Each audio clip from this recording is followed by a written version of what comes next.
خواب میں کچھ بھی نظر آ سکتا ہے، تعبیریں جدا جدا ہیں۔ کوئی یہ خیال نہ کرے کہ خواب میں اس نے حج کیا ہے تو تعبیر بہتر ہے، یا خواب میں اس نے چوری کی ہے تو تعبیر بری ہے۔ تعبیر حج کی بھی غلط ہو سکتی ہے، انسان کے عادت و اخلاق کے اعتبار سے تعبیر دی جاتی ہے۔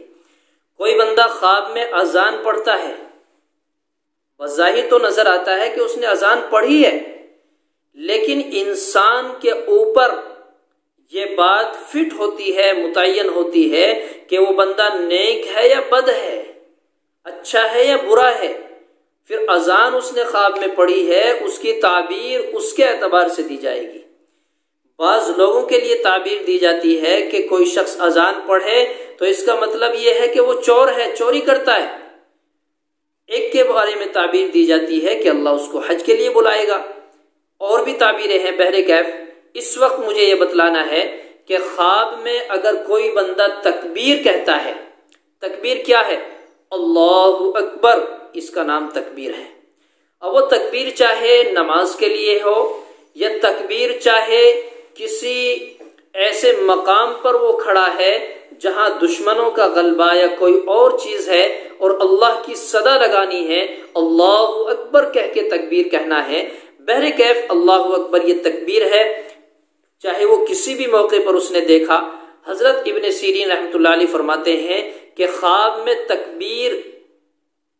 میں دیکھے کہ وہ تکبیر کہتا ہے، اس نے اپنے آپ کو دیکھا تکبیر کہہ رہا ہے، تو دلیل ہے کہ دشمنوں کی شرارت سے امن میں محفوظ رہے گا، امن میں رہے گا، محفوظ رہے گا، حفاظت اس کو ملے گی۔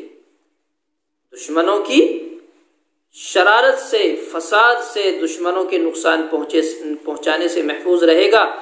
اور دوسری بات یہ بھی ہے کہ خیرات اس پر کھلے گی، کشادہ ہوگی، خیرات اس کے لیے کشادہ کر دی جائے گی۔ علامہ حضرت جعفر صادق رحمۃ اللہ علیہ نے خواب میں تکبیر کہنے کو 4 وجہ پر بتلایا ہے۔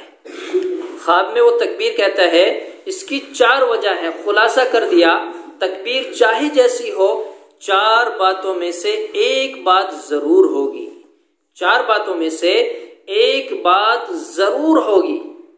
کیا فرماتے ہیں؟ پہلی وجہ کیا ہے؟ پہلی دلیل یہ ہے کہ دشمن سے امن۔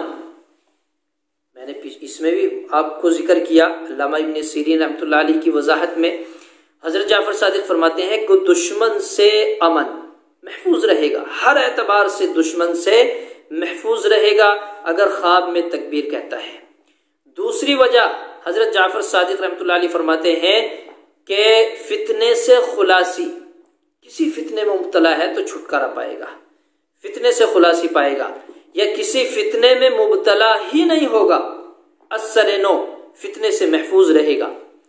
تیسری وجہ یہ بتلاتے ہیں کہ خیر اور برکت اس کے لیے حاصل ہوگی، خیر، برکت، بھلائی، منفعت، راستے کھلیں گے، کشادگی ہوگی، اس کے لیے اللہ کی طرف سے عزت، رحمت، برکت، اس کے لیے نوازشات، بلندیاں، اعلیٰ مقام پر اس کو پہنچایا جائے گا۔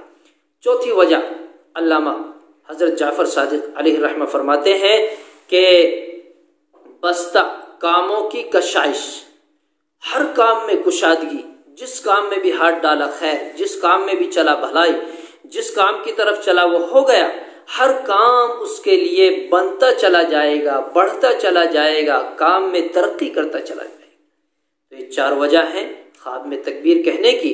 اس کے علاوہ اور بھی وجہ ہیں، اس کے علاوہ تعبیر اور بھی ہیں کہ خواب میں تکبیر کس موقع پر کہی ہے، کہاں کہی ہے، ان کی ساری باتوں کا خلاصہ ہوتا رہے گا۔